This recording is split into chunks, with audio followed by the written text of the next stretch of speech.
Welcome to Big Little Stories. I'm Ivy Sharmetz. So, a few years ago, I was producing a TV special to help people get through the pandemic, and I was looking for someone who could talk about how to take care of our mental health through all the chaos. And that's when I first met Dr. Liz Nissim. And I will tell you, after our very first call, I hung up and I said to myself, I'm going to be friends with this woman. And that's exactly what happens. Dr. Liz is a licensed clinical psychologist and certified school psychologist. She has dedicated her career to helping people navigate mental health with compassion, insight, and courage. Her work has helped so many children and their families live their lives to the fullest. Dr. Liz, my friend Liz, thank you so much for being here. Thank you so much for having me. And that is exactly what happened. That's exactly what The happened. feeling was super mutual. And I got off the phone. I was like, I think I want to be your friend and I have think, wine with and then we followed through, which was you. We good on both did. our parts. But the thing about that time that we talked is that, we were talking about how to tell people how hard things are and how to handle things. And I remember you said to me, like, I get it. I think it's hard too. And in that moment, you were so real and so authentic. And I've come to learn since then, that's your approach, that authenticity. Is that a deliberate choice that you make? Because it must allow people to feel like you are that much more of a trusted expert. Oh, it's very kind of you to say. I think I've had my own mental health struggles even before I had children. And then along came the pandemic, and I'm not a teacher. And it was one of the hardest times, really, on so many levels. But um, it was it was just so hard, right? The pandemic was such a hard time for all of us. But coming back to even the earlier times where, I struggle with anxiety, right? And I spent a very big chunk of my life trying to hide that and trying to make it look like I didn't. And then there came a time where it was just so hard to do that, and so I stopped. And I would just admit and say, I struggle with anxiety. I have like I feel scared a lot of the time, blah, blah, blah, blah. And people would stop and go, oh, thank you for saying that because I feel the same way. Yeah. And it just kind of built on itself, right? The more I said how I felt about things or how I struggled with parenting or how I struggled with whatever it was that I was struggling with, the more people just felt like they could tell me more. And so I think I appreciate it because for so long I felt like I had to hide my own struggles Mm. and felt so ashamed of them. And I didn't want to feel like that anymore. And then I didn't, when I was in this position where I could help people, I didn't want anyone else to feel ashamed Mm. because we spend so much of our time with shame over things that we don't need to feel shamed for. And then working with a lot of kids and teens and young adults, their families, adults, just giving space to the fact that it's okay. It's just okay. We were all experiencing this. So if we're going to sit here and say, I don't, well, God bless you if you don't, but I do. I do struggle. So I think that just kind of came about over time. And just the more that I was able to honestly say, this is hard, and someone else was able to relate to that, the conversation just felt so easy and so real. Having your own struggles, is that what led you to want to be a psychologist? Absolutely. Really? When did you Absolutely. know? Yeah. Um, I think it was like my senior year of high school. I took a psychology class and I was just overwhelmed with how much information I was just taking in, and I couldn't get enough. I just wanted to learn how kids develop. I wanted to learn about how our thoughts impact our actions. I wanted to learn how our childhoods impacted our adult Mm. personality and our struggles. And I just thought I need to know more. And at that time, my father was still alive, and he was like, he had it all planned out for me. I was going to become an attorney. Mm. And I was like, Dad, I'm not a fighter. I'm a lover. True. I don't Facts. think that's for me. Yeah. That's not for me. And when I shared with him, I don't want to do law. So I took on a pre-law minor to make him happy, but I pursued psychology to the end. There's so much talk, though, under the umbrella of mental health. So let's start here. What is the difference between I'm having a bad day, I'm feeling really stressed, and I need to pay close attention to my mental health? Or is there a difference there? Absolutely, there's a difference. I think every day we're going to have experiences, and those experiences, they come with the intensity of the emotions, and then that comes down, and we can come back to our baseline.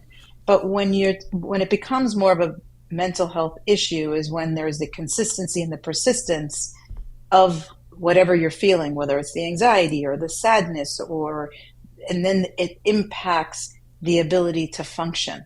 Mm. And that's really the barometer. That's where you begin to make that distinction between I'm just having a tough couple of days, there's this particular stressor in my life that I need to work through, versus this is how I feel most of the days of the week for most of the day. And now it's impacting my social interactions, my ability to sleep, my ability to eat, my ability to go to school or go to work and interact with others. Do you think we've become better at identifying the need for help? I think our awareness has grown so much. And I think about where I was when, let's say, I was in high school and in early college, and the idea of anyone saying I'm in therapy, that was like a big, Yeah. shameful thing, Yeah. right? And now kids are saying it on the playground like it's no big deal. After school, I'm going to see my therapist, And so I think there's a lot more acceptance and awareness and understanding that it's okay to go to therapy. Therapy is not this big thing for people who are abnormal. But what do you say to people who still feel that there is that stigma attached to therapy or talking about mental health or talking about in even, the way you used to feel, right? I have anxiety or I'm depressed. How do you make someone comfortable talking about it and asking for help? I think it's just expressing or sharing that, like I have so many thoughts and nothing is coming out right now. So a lot of times people will say to me, "Are you in therapy?" Yes, Mm. I'm in therapy. I'm in therapy on a very consistent basis and have been for years. When we were in graduate school, it was recommended for us to go into therapy so that we can understand what it's like to make the first phone call and to go and to sit in someone's Mm. office and to know what it's like from the other side. Now, it's I need it because of, life stuff. Right. But I think for a lot of people, it's saying, giving comfort to, listen, a psychologist needs therapy. So it's you might think that I don't, or I should be able to know how to do things, Right. and I don't. And sometimes that normalizes it, and to let them know it's okay if you can't figure it out on your own, because we don't have all the solutions and we're not objective. I'm not objective with myself. I still need someone to look at the big picture who's not emotionally connected to me Yeah. and to say, I'm noticing this pattern, or maybe we should reframe. Or have you ever thought about maybe problem solving in this way or setting this boundary? And I'm still like, with every session, my mind is blown and I'm like, that's a great idea. So what you're saying actually makes me think of social media, which I'm kind of curious to hear your thoughts on this, because on the one hand, we know social media provides places for people to feel like they're part of a community and we find help where it's needed. But also social media can be a bad place for our mental health. So where do you see social media in the role of how we take care of ourselves and our mental health? So social media can be such a great source of information, right? If you're going to the right domains, there are credible sources that can provide information. I know I seek them myself, and if, to get little tidbits here and there, and just find it very helpful. But I think it's hard for our children, our teens, our young adults, even some adults to really understand that social media is a lot of people putting their best foot forward and gaining ideals about what our family should look like, or what our vacation should look like, or what our home should look like, or what our kids' lunches should look like. Mm. And that, I think, can be very discouraging, and it makes people feel bad about themselves. It gives very distorted images to young girls about what their body should look like. With the understanding that there's a lot of apps out there that kind of can make certain things bigger, smaller, whatever, change hair color, skin color, whatever it is. And so I know I say this a lot to my own kids of not everything that you're going to see on social media is real.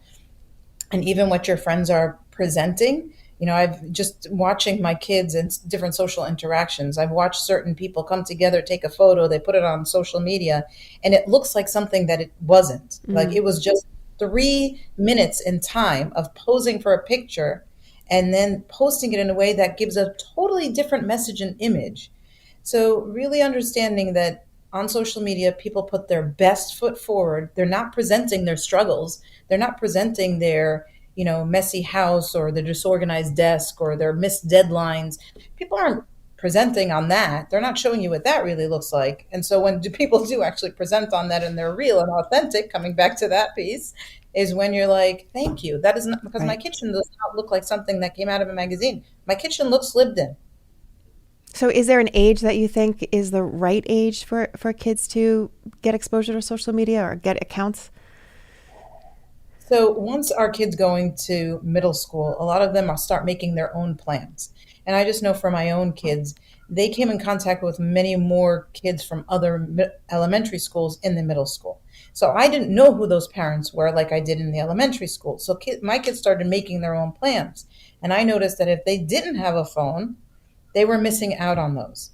Now, bringing on the apps is a whole other story, but Yeah. at the same time, it's another form of communication. So I really teeter and I go back and forth on this of when to bring in those social media channels so that there's a place where they're on a common ground and they can communicate with each other and make plans. Because when you're the one kid who doesn't or doesn't have that app or doesn't have a phone, they're not being included in the things, in the plans and all of that, which can also be a detriment. So it's finding that balance for your particular child and when to have, I guess, exposure to those apps, how much your child can take, how much they can balance. So I don't think there's a one size fits all to this question. And then, based on all that, is that how you just establish what the rules are around social media? Yeah, I think there's parental controls that you can put on through the iPhones. I know Yeah. you can limit the number of amount of time that kids are on certain apps or how much time they're on their phones in general. Not to say that our kids can't get around them because I know my own do too, but they're much better at technology than I'll ever be. But at least it's putting some parameters around it and continuing to have conversation with our kids of what are you seeing and how's it impacting you? Yeah. Are you finding that once you come off of Instagram or Snapchat or whatever, do you feel better or worse?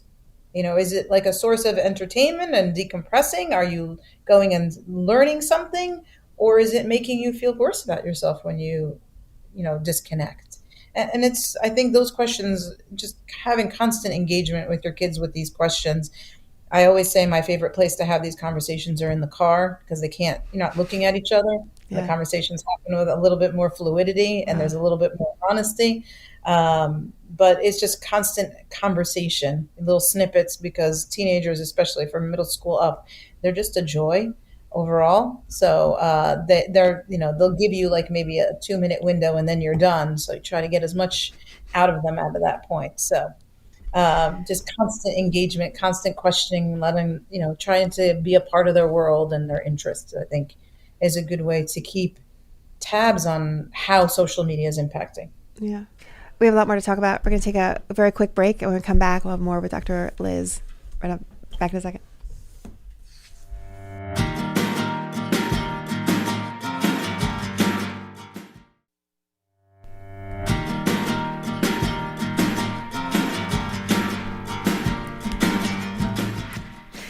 Liz, in all the years that you've been practicing as a child psychologist, what are some of the changes that you've seen? We talked about social media, but what are some of the other things that have changed just in your time working with kids and their families? I think our children want more privileges and they have more awareness. Just watching, my oldest is 18, my youngest is 12, and I have a 16-year-old in the middle. And from the time that my son got his phone and was exposed to a lot of, there's just so much to be exposed to, right? He was exposed to less than his younger brother. Mhm. And I think our children have more awareness and more information right there. And sometimes developmentally, they're not ready for that information. So they have awareness of events that are going on in our world that normally they wouldn't know about. And I just remember, like myself being a kid, if I didn't turn on the TV and watch the news, or I didn't pick up a newspaper and read something in the paper, I wasn't going to know. Right. And our kids just know so much because a lot is coming through social media. A lot of just events in the world are coming through, and there's some images that are going up. They're just not developmentally appropriate for our kids. So that I would say is the biggest change that I've seen over time. So what do you say to a parent who wants to instill good mental health habits in their children, but maybe they are struggling with their own mental health? How do you help them? That's a tough one. I think I always say you have to fill up your own cup before you can fill up anybody else's cup. So as a parent, if you're struggling with mental health issues, you have to make sure you're taking care of that for yourself. Because you won't be able to take care of your children or anybody really until you're in a good place in there. And then it's setting up, I think, not a lot of, but having routines, appropriate times when things need to be done, routines for getting ready for school or when we're doing our homework, when we can have our family time or quiet time or social time. I think trying to find that balance so that our children are not doing any one thing for long periods of time, and the pendulum can swing from one side to the other in terms of our kids can be really over involved in a lot of activities where I've seen a lot of kids who are doing so many things and they're going from one activity to the next day to day. And then on the other end, there are kids who are not doing much and they're spending a lot of time on their phones as a source of entertainment. So just trying to find that balance between being socially with friends, having time to decompress is very important. Thinking about, when I was growing up in my generation, and I was around when the dinosaurs roamed, but there was there was time where we didn't have electronics. We did non-electronic based things. And we needed that time to decompress. We didn't have that many activities to do. And, every parent has to make a decision as to what is comfortable for them and what they can financially, time and energy and mental health balance and take on. Yeah. And then that becomes really a lot of the foundation of our children and their assessment as they become adolescents and young adults and ultimately adults of how much involvement they need to have, how much they need to be busy. Can they handle being alone? Can they handle doing things that are quiet? Because that's something that a lot of our kids, teens and young adults don't know how to do right now. Yeah. They don't know how to be by themselves. They don't know how to sit quietly. And we know, that when you're sitting in silence and you're bored, that's when a lot of creativity comes to be. That's when a lot of problem solving happens. And sometimes, our kids and us, we're all running, and we want to stop and then go to bed. Yeah. Well, our bodies don't work that way, which can then create a lot of fatigue and anxiety and feelings of sadness as well. So it's really looking at all of it. And I'm a very big picture person in terms of, we can go in and Band-Aid all day long. But we need to look at the whole big picture, the family, the way, or the house, or, the routines, how much involvement, how much social interaction, and finding that balance in all the different ways. And what I've been saying forever is one activity per child per season. That's different than what a lot of people do. Oh, yeah. Oh, yeah. And some children will say to me, and teens, I am always on the go. I never get to rest. They never get to be bored. Yeah. And boredom the statistics are in our favor. There's no child who's ever been harmed by boredom. What do you think of people using AI or Chat GPT as their therapist? Have you come across that yet? I have, and I'm old school. I really appreciate the face to face.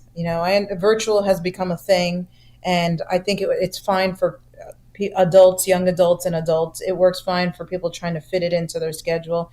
But I still feel like with teenagers and younger, that face-to-face interaction is so valuable. Read my body language. Let me read yours. There's so much that's missed when we're sitting and I can't see what's happening. Let's say, some kids like to put the camera just like right here. Well, then I can't see what's happening with your arms, your legs. I can't see your posture. I can't see a lot. And Right. I find that information to be so valuable. Yeah. Back and forth. Yeah. Yeah, and that's certainly something that AI isn't picking up. Let me ask you this: the young girl that had anxiety that didn't want to tell anyone about it, what would she say about what you're doing now? In terms of, Would she must I mean, she would be so proud of you, I'd imagine, right? She conquered Oh, her you're own talking anxiety, about and now she's helping everyone else with theirs. Thank you. Thank you. It's been such a journey. It's been such a journey. And for me to be able to openly talk about how anxious I have been throughout my entire life, I think was so hard. And I was initially so embarrassed. And then when people, said me too, I was like, oh, Mm, good. It was comforting to me. It was comforting for me to hear that, oh, you struggle with anxiety too. yeah. And that to me was it's been a really nice journey. I'm very happy. I'm very happy with what I do. I love what I do so passionately. You're so good at it. If someone is listening or watching this right now and they feel like they're struggling, what should they do? I think just be honest with yourself and realize it's okay. We're all struggling. Everybody is struggling in some way. And it's okay, even if it's just a short term something and it's, oh, it's not a big deal. There are people who have it worse. You're right. There are people who do have it worse. But if whatever is bothersome to you is important because you are important. And we need to talk about it, then let's Yeah, talk about it. And if we can find a solution, that's great. If we need to talk about it a little more, it's fine. And I just feel like that's so important, and just saying that to my own kids, yeah, to my kids' friends when they're here and they're talking about things that are bothering them, or just people that I work with therapeutically. It's like, it's okay. yeah, You're a part of a big club. We're all part of a big club. yeah. We're Liz, not alone. this was great. How do people get in touch with you if they want to find you? They can go to the website, which is the name of the practice is Psychological and Educational Consulting, and it's psychedconsult.com. And I'm happy to receive emails and phone calls from anybody who wants to consult or work together. It's like I said, I love what I do so much. And I know you answer all your calls very compassionately as well. We end each show with something we call 3 big little questions. Are you ready for them? Let's do First it. one, this one I'm dying to answer this. How do you get yourself out of a bad mood? Um, I am in general a very positive You person, are. and even when things are rough, I think to myself, I've gotten through some really dark moments in life, and it's all worked out. There's no reason why it won't work out again. Yeah. Our last guest said chocolate, Liz. Chocolate was the answer. Oh, what's your go-to karaoke song? Ooh, Love Shack. Oh, I'm making a note of that. Okay. And what do you have a favorite? What's your favorite spot in New Jersey? Favorite restaurant? Favorite place to go to? um, that is the beach. I Yeah. love going to the beach. It's Yeah. not a restaurant. It's not in anything. I also love going to the tree in my front yard, Oh, which I feel has made a seat for me, and that's where I go when I need to just quiet my mind. I love it, Liz. Thank you so much for taking time out to talk to me today. It's always so great to see you. Feeling is so mutual. Thank you so much. Thank you. Thank you. I will talk to you soon, my friend. And that will do it for today's Big Little Stories. Be sure to check us out on Instagram at Big Little Story Show. I'm Ivy Sharmetz. I'll see you next time.